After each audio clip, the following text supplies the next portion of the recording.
Bonjour à tous et bienvenue dans ce nouveau numéro de Politique et Économie, aujourd'hui en compagnie d'Olivier Marleix. Bonjour monsieur le député. Bonjour. Olivier Marleix, voilà, comme je viens de le dire, vous êtes député d'Eure-et-Loir depuis 2012. Vous êtes l'auteur de cet ouvrage dont on va parler dans un instant, Les liquidateurs, ce que le macronisme inflige à la France et comment en sortir. Justement, on va rentrer dans le vif du sujet tout de suite. Olivier Marleix, c'est quoi le macronisme ? Est-ce que c'est pas au fond quelque chose, est-ce que c'est pas au fond l'instrument de quelque chose de plus important, de plus ancien ? De plus ancien, certainement. D'ailleurs, c'est vraiment là qu'est la pire imposture. Macron a voulu faire croire qu'il était un révolutionnaire. C'était le titre de son livre. En fait, Macron, pour moi, c'est un peu la dernière ruse du système. C'est-à-dire, c'est vraiment le dernier avatar de cette pensée unique qui a été très bien conceptualisée par des gens comme Alain Minc, comme Attali et autres. Alain Minc a eu l'occasion d'écrire. Et ça résume très bien sa pensée.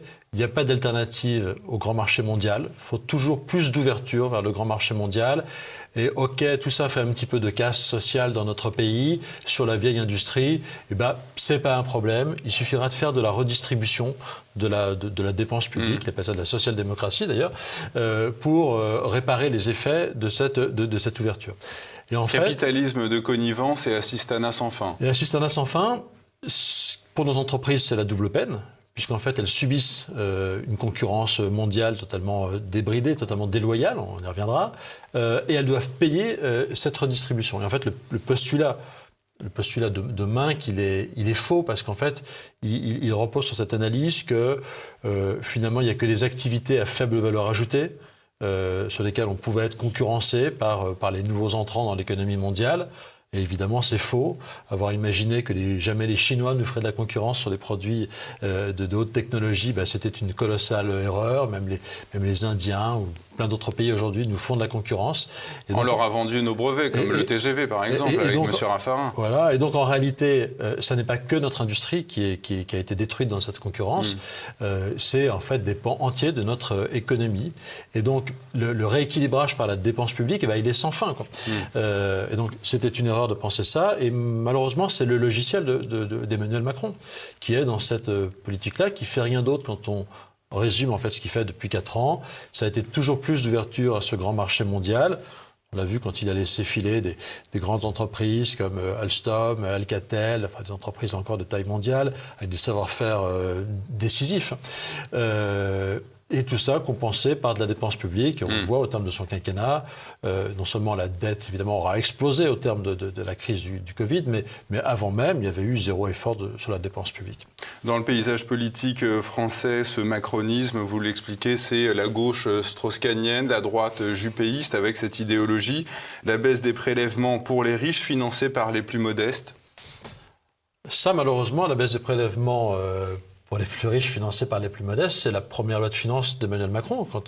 Quand il fait financer la flat tax et la suppression de l'IFI, qui n'étaient pas forcément des mauvaises réformes en soi, sur la fortune taxe, immobilière. Quand il le fait financer, le problème, c'est que c'est pas financé par une réduction de la dépense publique, c'est financé par la CSG sur tous, notamment sur les retraités modestes aussi. Donc c'est totalement cynique. Oui. Et c'est effectivement finalement, c'est vraiment l'incarnation de l'UMPS. Souvenez-vous, en fait, ce mouvement, d'ailleurs, qui a donné lieu à l'élection de Macron en 2017, il est né à partir des élections régionales de 2015, où vous avez des phrases de Jean-Pierre Raffarin, disant, mais finalement, ce qui nous différencie d'Emmanuel Macron est peut-être pas si, ou de gens comme Valls ou Macron, peut-être pas si important que ça, et on pourrait très bien s'entendre. Et ce mouvement politique, moi, effectivement, il me révulse un peu, parce que c'est une partie de la classe politique qui refuse d'entendre en fait ce que dit le peuple qui gronde et qui vote pour les extrêmes. Vous vous rappelez que la dernière élection présidentielle, celle qui a permis l'élection de Macron, au premier tour, les partis contestataires les plus anti-système totalisent quand même 49% des voix. Donc c'est pas rien. On devrait commencer à écouter, à se dire mais qu'est-ce que nous disent ces gens quand ils votent ? Eh ben, vous avez une partie de la classe politique qui se dit voilà, le peuple gronde. Comment on organise notre survie ? Voilà. C'est vraiment ça. C'est l'alliance donc des strauss-kahniens et des juppéistes. Ouais. Alors Olivier Marleix, vous évoquez le goût prononcé du président de la République pour les fusions-acquisitions des grandes entreprises. Et vous dites que si on sait qui réalise ces opérations, on découvre pour qui travaille le président de la République. Alors il travaille pour qui, Emmanuel Macron ? En tout cas, j'ai du mal, en termes de ce quinquennat, à considérer qu'il a vraiment travaillé pour les Français, quoi. Il ne faut pas lui en vouloir de faire des fusions-acquisitions, c'est son métier. On a élu un banquier d'affaires, donc on a élu quelqu'un dont le logiciel, c'est de savoir faire des fusions-acquisitions. Donc quand il a été... Il faut quand même rappeler, parce qu'on a tendance à l'oublier dans ce pays, qu'Emmanuel Macron pilote la politique économique de la France depuis 9 ans. Hein. Il a été président depuis 4 ans, mais avant 2 ans ministre de l'économie et avant 3 ans secrétaire général adjoint de l'Élysée en charge des affaires économiques auprès du président de la République. Donc il est le pilote depuis 9 ans. Et qu'est-ce qu'il a fait sous le quinquennat Hollande ? Il a principalement fait des fusions-acquisitions, la vente d'Alstom, qu'il a organisé en grande partie dans le dos du ministre de l'économie. Enfin, c'est comme ça. Qui était Arnaud Montebourg à l'époque. Arnaud Montebourg dit qu'il a été le dindon de la farce, quoi. La vente d'Alcatel, la vente de Technip, la vente de Lafarge. Enfin, c'est un métier, sa façon de faire, c'est celle d'un banquier d'affaires. Tout ça n'a pas servi les intérêts des Français. Vous savez, à partir du moment où vous perdez le contrôle capitalistique sur une entreprise, qu'elle est rachetée par un concurrent étranger, il ne faut pas s'imaginer que l'actionnaire étranger, qui va être des fonds de pension américains, qui va être, qu'importe la nationalité, va se soucier de l'emploi en France, va se soucier de l'avenir de l'appareil productif en France. Et c'est vraiment ce qui explique en grande partie d'ailleurs les mauvais choix économiques qu'on a fait dans notre pays et l'effondrement de notre industrie. C'est cette différence d'ailleurs de contrôle capitalistique des entreprises en France et en Allemagne. Par exemple, en Allemagne, les entreprises, elles appartiennent aux Allemands. C'est un capitalisme familial, le capitalisme rhénan. Entrepreneurial. Avec un capitalisme entrepreneurial, donc du coup des actionnaires, entrepreneurs, qui pensent long terme. Ils pensent long terme parce qu'ils ils savent qu'ils auront besoin de leurs salariés, de leur savoir-faire, qu'ils ont besoin de leurs sous-traitants et qu'il faut qu'ils les respectent. Quand vous êtes juste le patron d'une boîte devant rendre compte à des actionnaires qui sont dans une bourse très éloignée, vous ne pensez pas aux sous-traitants en France, vous ne pensez pas aux salariés en France, vous pensez à votre résultat à la fin d'année, au bilan que vous allez présenter à vos actionnaires. Et vous expliquez dans votre ouvrage, Olivier Marleix, que vous aviez été le seul à applaudir le ministre Montebourg, à l'époque ministre de l'économie, quand il avait à l'Assemblée nationale dit voilà, on va interdire les investisseurs étrangers sur les entreprises stratégiques. On ne va pas interdire. En tout cas, on va se donner de nouveaux moyens de contrôle sur les rachats de nos entreprises stratégiques. C'est le fameux décret Montebourg. En réalité, je ne suis pas certain que ce décret était totalement nécessaire, parce que je pense que c'est déjà dans notre droit. C'est dans notre droit depuis le début. Simplement, en France, on était un peu le seul grand pays, la seule grande puissance économique à ne pas l'utiliser. Les Américains, eux, contrôlent de manière très précise tous les rachats d'entreprises stratégiques dans leur pays. Les Allemands le font désormais, les Anglais le font. En France, on s'interdisait de le faire. Ce qui est assez savoureux, c'est qu'aujourd'hui, c'est la Commission européenne qui nous demande de le faire. Parce que, alors, je ne suis pas sûr que la Commission l'ait fait totalement spontanément. Je vois plutôt le fruit d'un lobbying des États-Unis qui ont peur de voir des entreprises européennes, partenaires intimes de l'économie américaine, tomber sous contrôle chinois.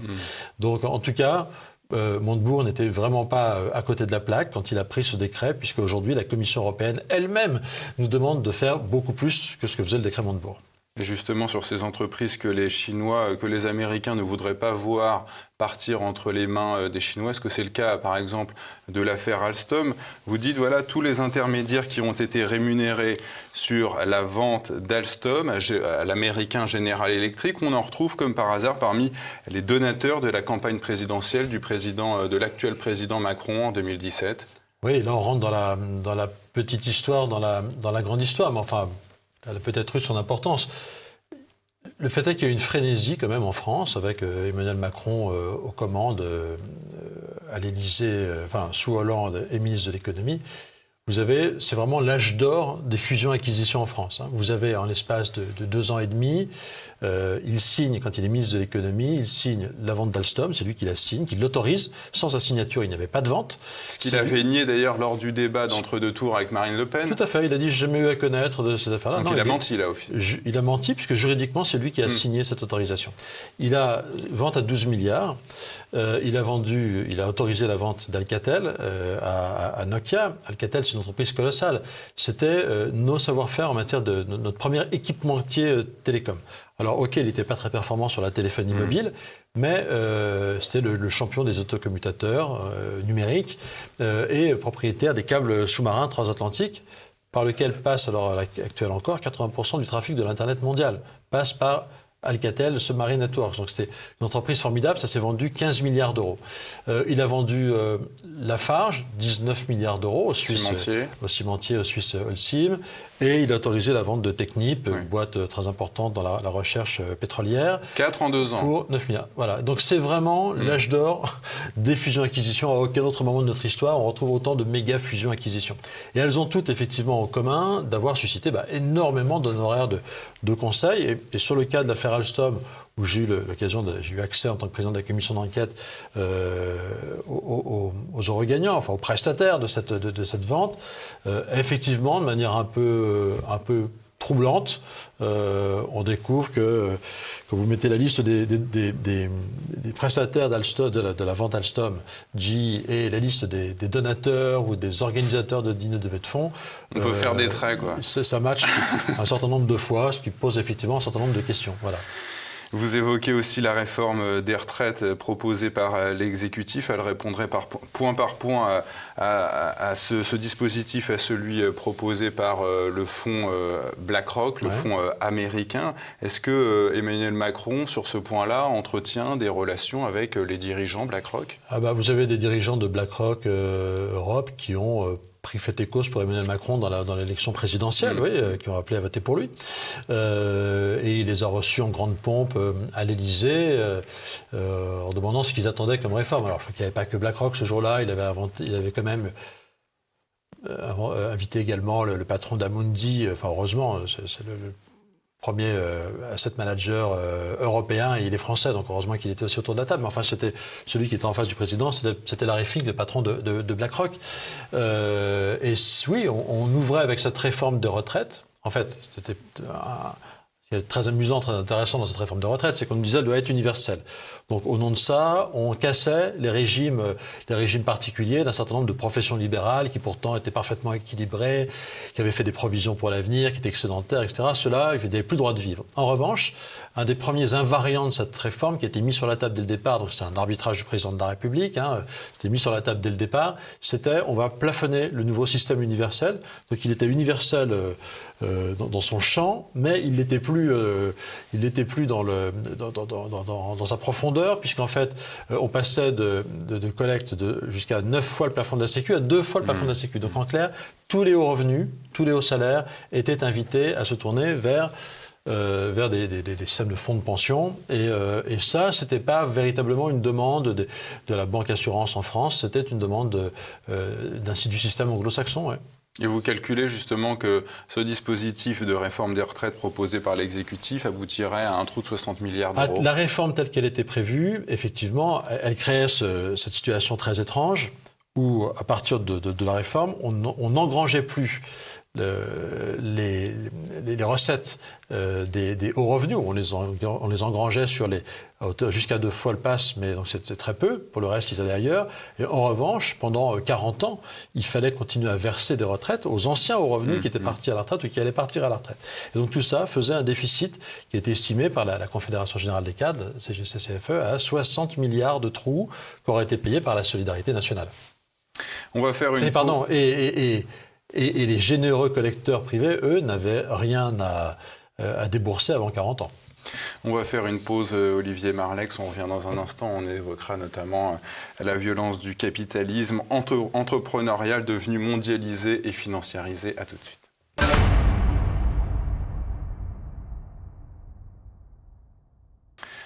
Toujours en compagnie du député Olivier Marleix. Olivier Marleix, vous dites que voilà, le capitalisme a changé de nature. Il était entrepreneurial, il est devenu mondialisé, il est devenu financiarisé, violent, radical, déséquilibré. Vous appelez cela le capitalisme de connivence. Pourquoi, depuis toutes ces années, la réponse politique n'a jamais évolué face à ce phénomène ? Je crois qu'on a mis du temps à prendre conscience quand même de cette évolution. Je ne suis pas sûr d'ailleurs que tout le monde en ait encore pris parfaitement la mesure. Vous ne pensez pas qu'il y a quand même une forme de enfin, vous le dites, c'est la connivence. Je pense que d'abord, l'évolution, enfin, il y a vraiment une évolution. Dans les années 70-80, quand on parlait de l'économie de marché, quand on employait les mots capitalisme, libéralisme, économie de marché, on parlait à peu près de la même chose, qui était quelques économies, les économies européennes, les économies d'Europe du Nord, quelques autres pays qui faisaient le bloc occidental face au modèle socialiste, et le reste, c'était des pays en voie de développement.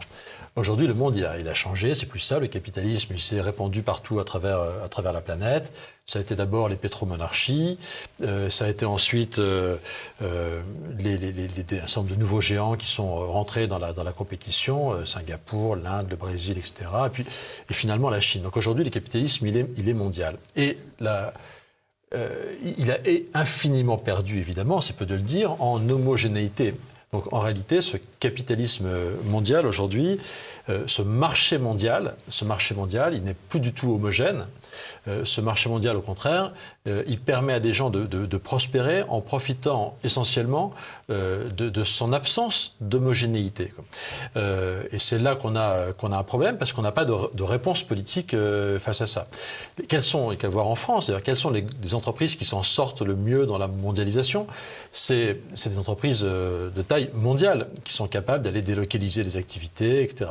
Le patron de PME, les ETI, elles souffrent beaucoup plus parce qu'elles n'ont pas les moyens de jouer.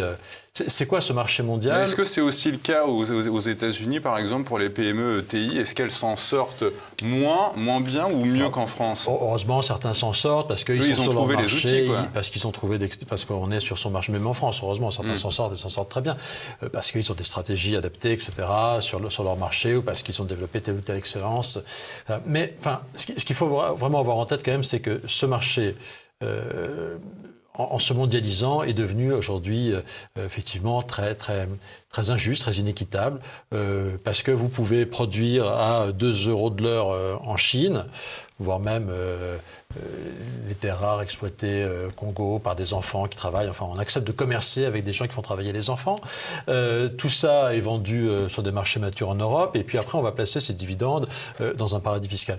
Le patron de PME en France, il n'a pas les moyens de faire ça, quoi. Donc ce capitalisme, il est devenu illibéral aujourd'hui, et c'est une donnée qu'il faut mesurer. Tout le monde ne l'a pas mesuré. Moi, je suis assez intéressé d'entendre un garçon comme Denis Père, par exemple, qui a été le patron de Croissance Plus, qui a été à l'origine, à titre personnel, créateur d'entreprise, à l'origine d'une réussite vraiment économique presque de taille mondiale, et qui aujourd'hui se rend compte, il a écrit un livre qui s'appelle Le Contrat mondial, il dit, mais attendez, ce commerce mondial, il est destructeur, parce que on ne peut pas faire face au dumping social, au dumping environnemental, des gens qui n'ont pas les mêmes règles que nous, et l'espèce de dumping financier, puisque les Chinois subventionnent allègrement leur économie. Et ça, c'est le discours qu'on entend dans la bouche de Marine Le Pen depuis une dizaine d'années.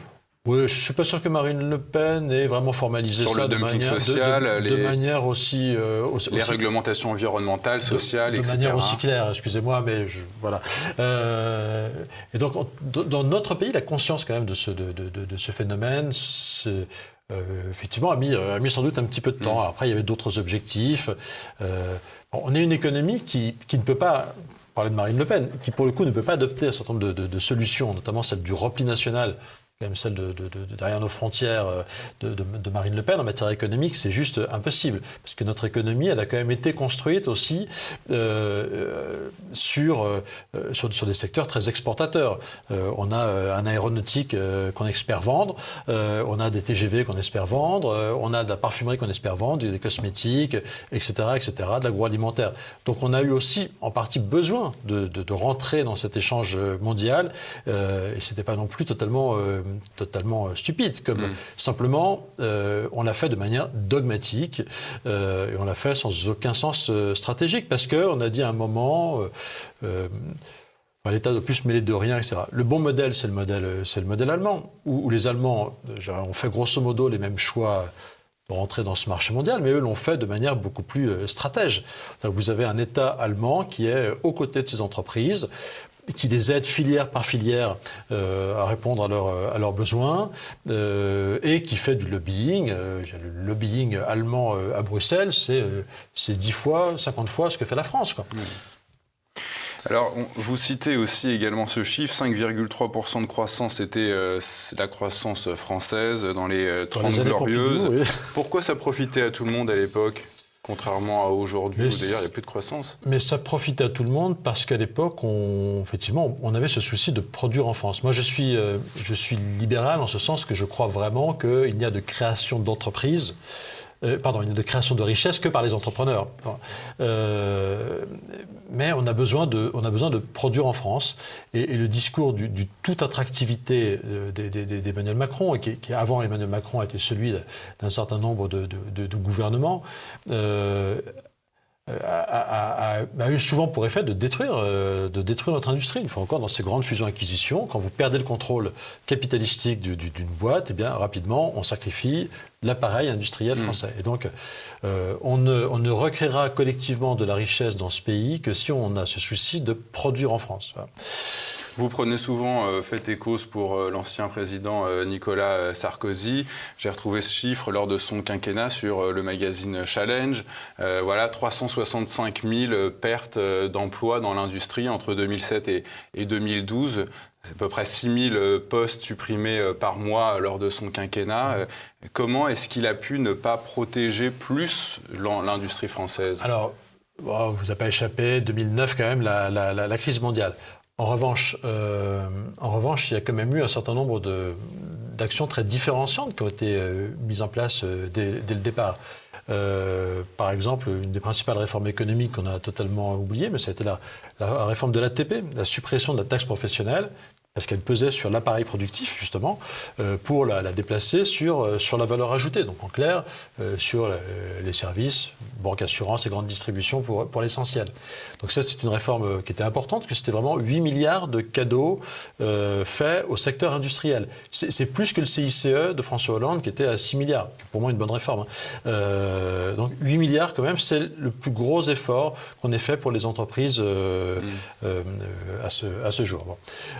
Ensuite, vous avez quand même eu un vrai volontarisme dans la défense d'un certain nombre de grandes entreprises. Je pense à Alstom. En 2004, Alstom est au bord de la faillite. Sarkozy organise le sauvetage d'Alstom, là où d'autres gouvernements se tombaient.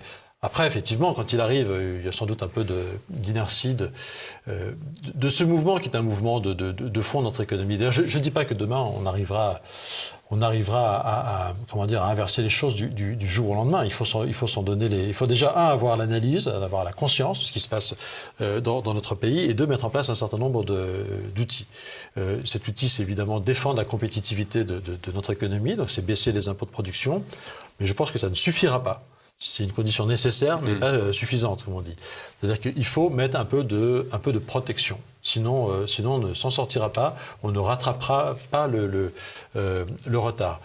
En clair, le programme pour moi, c'est plus de liberté à l'intérieur pour nos entreprises, moins d'impôts, moins de normes, chantiers sur lesquels il ne s'est rien passé. Moins d'État en bas. Et plus d'État en haut, plus de protection, un État stratège, un État qui défend nos intérêts.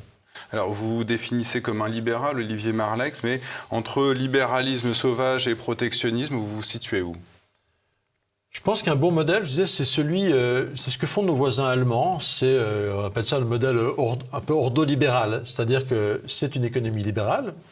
Il n'y a pas de richesse produite autrement que par des entrepreneurs, que par des gens qui prennent un risque. C'est le génie créatif des entrepreneurs qui est la seule source de richesse possible dans notre pays. On n'a rien inventé d'autre dans l'histoire économique. Mais en revanche, croire qu'on est dans un monde où on peut se passer de la puissance publique pour accompagner, pour protéger, c'est impossible.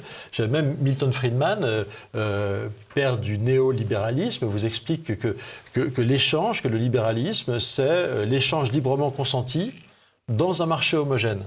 Ce qu'on fait dans le commerce avec la Chine aujourd'hui, c'est pas de l'échange librement consenti quand on signe des traités de libre-échange à Bruxelles, mais pas consenti par nos entrepreneurs, par exemple, et en tout cas pas dans un marché homogène. Donc ça fait bien de le rappeler. Le libéral Friedman dit voilà, pas d'économie de marché sans que l'État ait défini les règles. Voilà. Donc, et donc dans le libéralisme, il y a quand même l'État. Et ces règles, il faut les définir aujourd'hui aussi au niveau mondial. Il faut que l'Europe fasse son boulot et ne soit pas dans l'obsession du grand marché pour le consommateur, parce qu'il tourne aujourd'hui à la plaisanterie. Et l'État, la puissance publique en France ne doit pas entretenir le dogme de Monsieur Mink et compagnie, mais doit avoir la même attitude de stratège que les Allemands. Il y a un très très bon exemple, c'est le passage à l'euro. En France... Alors justement, le passage à l'euro, vous citez le Centre politique européen. C'est un think tank allemand libéral qui a publié cette note en 2019 intitulée « L'euro à 20 ans, qui sont les perdants, qui sont les gagnants ?» On apprend qu'à cette occasion, entre 1999 et 2017, la France a perdu 3,591 milliards d'euros du fait de l'euro. 3500 milliards. Oui, excusez-moi, je l'écris, mais 3591 milliards du fait de l'euro. Et vous dites que voilà, soit l'UE réforme son marché intérieur et le protège, soit elle se disloquera. Ça fait 30 ans qu'on entend le fait qu'il faut réformer l'Europe. Alors, deux choses. Un, le passage de l'euro, c'est une très bonne illustration du fait que ce n'est pas de la faute de l'Europe, c'est la faute de la France. Pourquoi ? En clair, l'euro, c'est la France qui l'a demandé. C'est la France qui l'a demandé. Pourquoi ? Parce que dans notre histoire économique, depuis le début du XXe siècle, nous avons une monnaie qui était plus inflationniste que les autres. Et donc régulièrement, ça nous posait des problèmes. Notamment dans l'échange mondial, quand il faut sortir des devises, il y a un moment, vous êtes obligé, vous n'en avez plus, vous êtes au bord de la banqueroute, ou obligé de faire fonctionner la planche à billets. C'est des dévaluations, ça veut dire que c'est la perte de bas de laine pour les Français, et on sait à quel point dans notre histoire, et aujourd'hui encore, les Français sont attachés à leur épargne. Donc c'est nous qui avons demandé l'euro, qui avons milité pour avoir une monnaie stable. Et c'est nous les Français, ou c'est les Jacques Delors, Lamy, Strauss-Kahn ? Non, c'est quand même un projet politique français un peu de longue haleine, parce que ce problème de la monnaie en France, il est structurel, et ça a été le cauchemar de tous les gouvernements sous la Troisième et la Quatrième République. Donc il y avait ce besoin de retrouver un arrimage pour retrouver de la stabilité. Donc on a fait cette demande aux Allemands. Les Allemands ont été infiniment malins à ce moment-là. Ils nous ont dit « Ok, on va bien faire la monnaie unique, on va faire l'euro, mais nous, on va vous demander à ce moment-là d'accepter l'élargissement aux pays d'Europe de l'Est. » Bon. Ce qui était très malin, parce qu'ils se faisaient du coup un espace de sous-traitance à leur porte, où ils pouvaient délocaliser toutes leurs activités à faible valeur ajoutée. Donc ils ont fait une très bonne opération. Et deuxièmement, on n'a pas du tout anticipé de la même façon les conséquences de l'euro. Dans les conséquences de l'euro, ça veut dire que vous ne pouvez plus avoir d'effet de compétitivité prix. Vous n'êtes que sur une compétitivité coût. Vous ne pouvez plus faire de dévaluation, vous êtes sur une compétitivité sur vos coûts de production. Qu'est-ce qu'on a fait en France ? Les derniers gouvernements, celui de M. Jospin, notamment, lui fait les 35 heures. Donc bonjour la compétitivité coût quand vous faites les 35 heures. Vous renchérissez le coût du travail, un des facteurs de production. Les Allemands, qu'est-ce qu'ils ont fait, eux, à peu près au même moment ? Ils ont fait la TVA sociale, c'est-à-dire qu'ils ont allégé le coût du travail, ils ont basculé sur de la TVA. Donc ça, ce sont des choix franco-français. L'euro aurait pu ne pas être la catastrophe qu'elle a été si on avait été capable d'anticiper. En ce moment, je crains d'ailleurs que sur le mécanisme carbone aux frontières, qui est intellectuellement une très bonne idée, on laisse les Allemands mener la danse en fonction de leurs intérêts et qu'on n'anticipe pas autant. Donc, c'est d'abord une responsabilité française. Alors, on va faire de nouveau une pause et on reviendra pour évoquer ce que vous appelez l'économie non monétaire, un concept que vous avez repris de Jean-Marie Albertini, l'économiste. À tout de suite.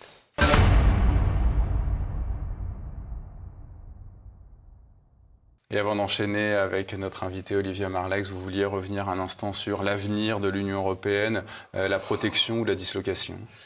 Oui, je pense qu'il y a au sein de l'Union européenne un immense enjeu quand même d'harmonisation qu'il faut prendre à bras le corps, sinon les choses se tourneront très mal. La phrase que vous avez employée, elle fait totalement écho à une phrase du très lucide et très visionnaire président Pompidou, qui en 1972, c'est pas d'hier, un sommet de l'Élysée, qui est le sommet où on accueillait pour la première fois les Anglais, qui allaient rentrer dans l'Union européenne un an plus tard, avec les Danois notamment, et qui disait, si on n'y prend pas garde, l'écart des niveaux de vie, des conditions de vie et des règles de protection sociale entre les différents pays de la communauté européenne, à l'époque on n'était que 6, ces disparités seront telles que soit l'Europe explosera, soit les conditions de concurrence seront totalement insupportables. Et aujourd'hui, on en est vraiment là. Comment, au sein de l'Union européenne, on peut, nous, un certain nombre d'autres pays, produire avec un SMIC à 1 500 € brut, face à des pays comme la Slovaquie, qui sont à 380 € brut mensuel. Ces disparités de concurrence, elles sont évidemment, c'est une forme d'atteinte aux conditions de concurrence équitable au sein de Mais une harmonisation en sent comment alors? Donc ce chantier de l'harmonisation des niveaux de vie, des niveaux de protection sociale, ça doit être aussi un sujet européen. Il n'y a eu aucune initiative sur ce sujet-là depuis 10 ans. Ce n'était pas la peine d'avoir la gauche au pouvoir avec M. Hollande. L'Europe, elle doit avoir ce souci d'harmonisation fiscale et sociale. Alors, vous proposez quelques pistes de réforme, Olivier Marleix. Vous reprenez ce que préconisait l'économiste Jean-Marie Albertini, à savoir une économie de la convivialité, une économie non monétaire. Ça veut dire quoi? Oui, alors, je fais un catalogue de réformes. Il y a toutes sortes de réformes. Non, ça, c'est plutôt une réponse. Comment dire, le fait qu'on est, je crois qu'on est aujourd'hui au bout d'un système qui est d'un côté donc cette grande ouverture au marché mondial, compensée par toujours plus de redistribution. Et aujourd'hui, à 2300 milliards de dettes, on est vraiment au bout de ce système. On a vu ce qui s'est passé en Italie. En Italie, vous aviez quand même une majorité au Parlement de partis populistes, alliance de l'extrême gauche et de l'extrême droite, qui tout d'un coup appelle Mario Draghi, le gouverneur de la banque, l'ancien gouverneur de la Banque centrale européenne, pour diriger le pays. C'est quand même assez étonnant. C'est comme chez nous, on avait une Assemblée nationale avec une alliance entre Marine Le Pen et Mélenchon pour appeler Christine Lagarde pour gouverner le pays. Donc il s'est passé quelque chose qui était assez peu commenté en France. Quelque chose, c'est quoi? C'est que les taux d'intérêt ont commencé à flamber en Italie et que immédiatement c'était le risque de banqueroute pour les Italiens. Et donc, fin de la plaisanterie, on appelle un gestionnaire. Donc, il faut qu'on s'interroge quand même sur comment on traite cette dépense publique. On va arriver à la fin de la crise du Covid dans un moment où en réalité il y aura une forte demande toujours de services publics. Bon courage au prochain gouvernement s'il souhaite réduire la dépense à l'hôpital, réduire la dépense dans l'éducation nationale, dans nos EHPAD, etc. Donc il faut sans doute imaginer un autre modèle. Et moi, j'aimerais puisqu'il faut faire un peu le contraire de ce que nous a dit Alain Minc, que finalement c'est une bonne clé, c'est une bonne boussole inversée, une boussole qui inverse le Sud. C'est peut-être l'inverse, c'est-à-dire réfléchir comment. Il y a beaucoup de redistribution en France, redistribution dont Emmanuel Todd dit qu'en fait c'était d'ailleurs une espèce d'armistice, une armistice de classe. Eh bien, il faut peut-être réfléchir à comment cet argent qu'on redistribue, on le réintègre dans une espèce on le rend utile, quoi. Et donc ça vaut à la fois pour le service public, demander faire plus participer les gens qui bénéficient de la redistribution d'une manière ou d'une autre au service public. Moi, je connais plein de retraités modestes dans ma commune qui seraient extrêmement heureux pour quelques dizaines d'euros, quelques centaines d'euros par mois, faire un mi-temps, 10 € de l'heure, aller faire, même pas un mi-temps, mais vous savez, vous faites quelques heures par semaine pour avoir 200 € de plus à la fin du mois, vous passez de 1 000 € à 1 200 €, et en échange, vous allez faire quelques heures de présence, d'aide au repas dans un EHPAD. Voilà. Donc ça se fait aussi, ça peut s'imaginer à l'école, où nos enseignants sont effectivement une responsabilité assez effroyable. Aujourd'hui, on leur demande de tout faire sur ces élèves, sur les élèves qui... Leur métier, ça devrait être la transmission des savoirs. Il y a d'autres choses à faire quand même à l'école pour réparer ce qui ne se fait pas suffisamment dans certaines familles. On pourrait imaginer d'avoir aussi des retraités, d'autres personnes qui viennent. Et puis, on a perdu totalement l'objectif par rapport aux allocataires des minima sociaux, du RSA, de cet objectif qui a presque du doublé contrat. par rapport à sa création.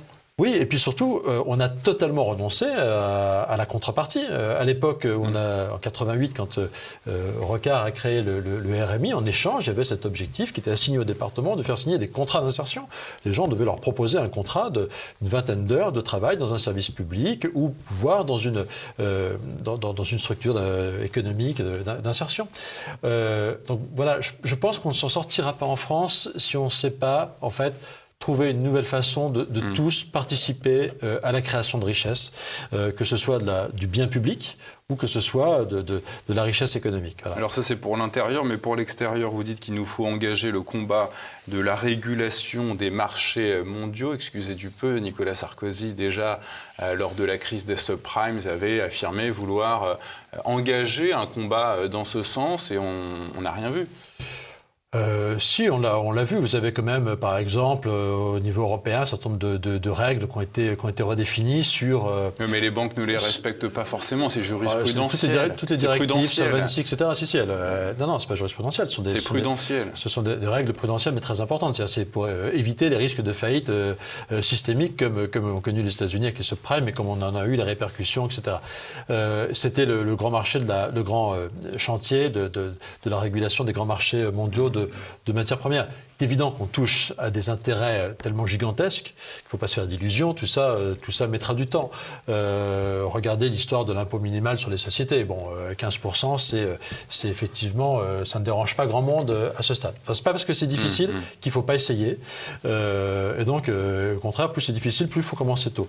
Donc, il y a le chantier de la régulation mondiale. Évidemment, là, ça se construit. Genre, on n'est pas la seule économie à avoir souffert de ces règles, de cette mondialisation débridée. Il y a un chantier, évidemment, de réforme très important en Europe. À quoi ça sert d'avoir créé le premier marché économique au monde, un marché de 500 millions d'habitants, si c'est juste pour se considérer comme une passoire, un truc dans lequel les autres ont le droit de venir nous vendre et que nous, on n'exige rien, on achète des produits écologiquement pourris, on a les droits de douane extérieurs les plus faibles du monde. Créés par des enfants. Oui, et puis on est ceux qui défendons le moins notre marché intérieur. Je m'étais amusé de regarder comment étaient mis en œuvre au sein de l'Union européenne les instruments de défense commerciale. L'OMC accepte quand un pays ou un ensemble de pays considère que les règles de la concurrence ne sont pas respectées par un pays tiers, a le droit de mettre des taxes supplémentaires. Eh bien, les États-Unis, pas du temps de l'affreux monsieur Trump, mais du temps du gentil monsieur Obama, les États-Unis mettaient 2 fois plus de barrières douanières, d'instruments de défense commerciaux que l'espace européen. Donc là, évidemment, il faut que ça change. Il faut que l'Europe, elle fasse respecter son marché. Vous le disiez tout à l'heure, vous évoquiez les votes populistes qui explosent en France à cause de la situation dégradée de notre économie. Et dans votre ouvrage, vous citez ce sondage. Les Français sont favorables à un pouvoir autoritaire à 41% pour réformer le pays. Ça vous évoque quoi, ça ? C'est la mort du politique, c'est la mort de la démocratie, ça ? Non, parce que c'est faire de la politique, quelle que soit la façon dont on en fait, c'est la mort de la démocratie. C'est quand même, je pense, assez inquiétant comme sondage, quoi. Je ne pense pas qu'on puisse se satisfaire que les gens en soient à ce point de désespoir pour être prêts à un régime qui ne serait pas démocratique, quoi. Voilà. Le gaullisme, c'était un pouvoir autoritaire quand il est arrivé en 58 avec sa constitution. Constitution qui a été adoptée très largement par les Français, donc je pense que c'est un régime totalement démocratique. Enfin voilà, donc il y a des moments de refondation. Je pense qu'on est effectivement dans ces moments de refondation, c'est-à-dire, vous l'avez compris, je ne suis pas un de ces partisans de l'UMPS, du sauf qui peut face à un peuple qui gronde, mais il faut entendre ce que disent nos concitoyens, et donc il faut y répondre. Et donc les éléments de réponse, il y en a une fois encore beaucoup qui nous concernent, y compris sur le plan économique. Moi, je propose aussi dans mon livre des solutions très concrètes. Je pense par exemple qu'il faut impérativement, puisqu'un de nos principaux problèmes aujourd'hui, c'est finalement de la difficulté à mobiliser des fonds propres pour défendre nos entreprises. Eh bien, je pense qu'il faut constituer un fonds souverain, quoi. Et demain, un ministre de l'Industrie, un ministre de l'Économie qui n'aurait pas à sa disposition un moyen très, très clair de sauver des grandes entreprises en y réinjectant des fonds propres, sera dans l'impuissance totale. Donc il faut reprendre ce contrôle avec notamment un fonds souverain. C'est pas très compliqué à faire, j'en donne le mode d'emploi. Et à destination des Français, vous dites qu'il y a 5 000 milliards d'épargne disponible aujourd'hui en France. C'est ça. Les Français seraient d'accord pour donner comme ça ? C'est pas donner, c'est investir. Non, en clair, les Français sont attachés à leur industrie, à leur économie et à leur industrie. Je ne sais pas si vous vous souvenez, mais d'ailleurs au moment des privatisations 86-88, qui était d'ailleurs à l'époque un retour au marché de ce qui appartenait au marché avant que les entreprises privées, avant qu'elles soient nationalisées par François Mitterrand, les Français avaient eu un vrai appétit pour devenir actionnaires. Bon, malheureusement, je pense qu'effectivement, c'est pour un particulier, c'est toujours une aventure un petit peu compliquée d'être en direct actionnaire. Donc les Français préfèrent l'épargne, c'est vraiment très culturel. Moi, je propose d'inventer un produit d'épargne, en clair, qu'on crée un fonds souverain sous la forme d'un établissement public qui émette de l'emprunt obligataire. Et je pense qu'on proposerait aux Français, dans le cadre de leurs assurances vie, on peut même imaginer que l'État apporte une garantie sur le capital. Et je pense que les Français sont suffisamment attachés à la défense de leur industrie, à la reconquête même de leur appareil productif pour faire confiance à un tel mécanisme.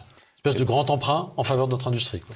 Vous évoquiez à l'instant justement l'UMPS qui partage 40 ans de vie politique française, d'une vie politique qui nous a un petit peu menés là où nous en sommes, avec Emmanuel Macron, qui est une forme de synthèse entre l'UMP et l'EPS. Est-ce que, moi, en lisant votre livre, je me suis dit, je lis le livre d'un souverainiste. Est-ce que vous êtes toujours en phase avec la ligne des Républicains ? Si vous avez bien lu mon livre, vous aurez pu remarquer quand même que j'essaie de faire ce travail avec le plus d'honnêteté pour moi-même. Libéral souverainisme. Que l'UMPS, c'est une tentation, et c'est pour de certains, et que ça a donné la naissance en fait au macronisme. La droite, dans son histoire, n'a pas, je dirais, est quand même à l'origine. Alors l'histoire, vous allez dire qu'elle date un peu, mais elle est à l'origine quand même de la création de tous ces grands champions, de ces grands champions industriels dont on parle. C'est pas si vieux. C'est le début de la Ve République, c'est la droite. Vous avez eu des périodes plus ou moins glorieuses, on est bien d'accord. On a eu plus ou moins ce souci de défendre notre appareil productif, d'autres où la priorité a été de manière un peu trop béate peut-être, l'euro à tout prix, rentrer dans le marché. Voilà.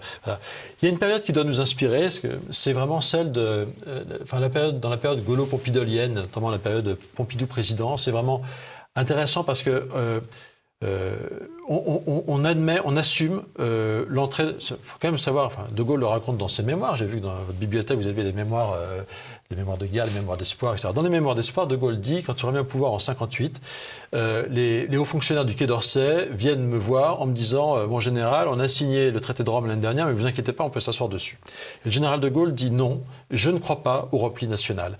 Je ne crois pas. Je pense que nos industries, notre économie ont besoin, pour se développer, pour prospérer, de se confronter à la concurrence et de trouver de nouveaux marchés. Il avait accepté cette compétition. Il assume la création du marché commun. Mais simplement, avec du sérieux budgétaire. Mais il l'assume en allant taper du poing sur la table quand il le faut. Il l'assume en assurant la politique de la chaise vide. Nous, on a été trop souvent soucieux d'être le bon élève de l'Europe, etc., etc.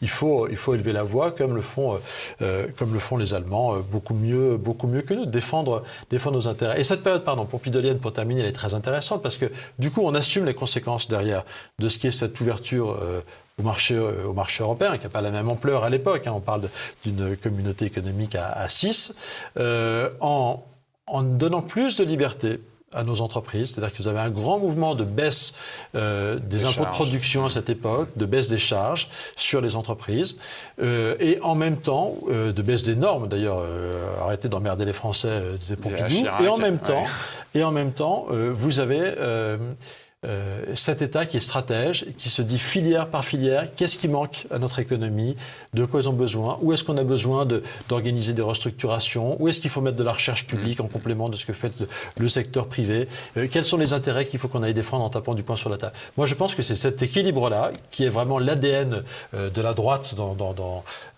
notre histoire. L'ordre et la liberté ? La protection. La liberté et la protection.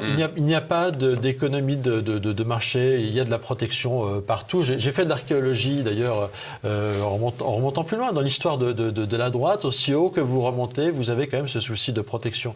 Je remonte très très loin, je remonte à Napoléon III et à Charles X, et au comte de Chambord, je crois, qui l'un comme l'autre écrivent à peu près au même temps une lettre aux ouvriers. Il y a vraiment ce souci de protection, une fois encore, des Français, finalement. Et à quoi sert le pouvoir, si ce n'est à protéger son peuple ? Vous appartenez peut-être à cette droite bonapartiste dont vous parlez dans votre ouvrage, qui est là une droite populaire, une droite de la protection. Une droite qui ne doit pas oublier que le pouvoir politique, il n'a de sens que s'il est au service du peuple. On revient à votre question, au service de qui est M. Macron ? M. Macron ne m'a pas donné le sentiment qu'il était au service du peuple français, quoi. Le peuple français en ce moment, il râle. Quand je dis en ce moment, ça fait quelques décennies. Deux décennies maintenant, les années 90 très clairement. Il râle, il nous dit des choses. On a observé notamment cette désindustrialisation. On pourrait parler évidemment de la profession agricole qui a subi aussi des transformations extrêmement lourdes. Le pouvoir, il doit accompagner, il doit protéger. Il ne doit pas cacher des réalités mondiales. On n'est pas à la Corée du Nord. Ça ne me semble pas être un immense succès, la Corée du Nord. Cuba non plus, ça ne me semble pas un immense succès. Donc je ne crois pas au repli national que propose Marine Le Pen, pas plus que je ne crois au grand marché mondial.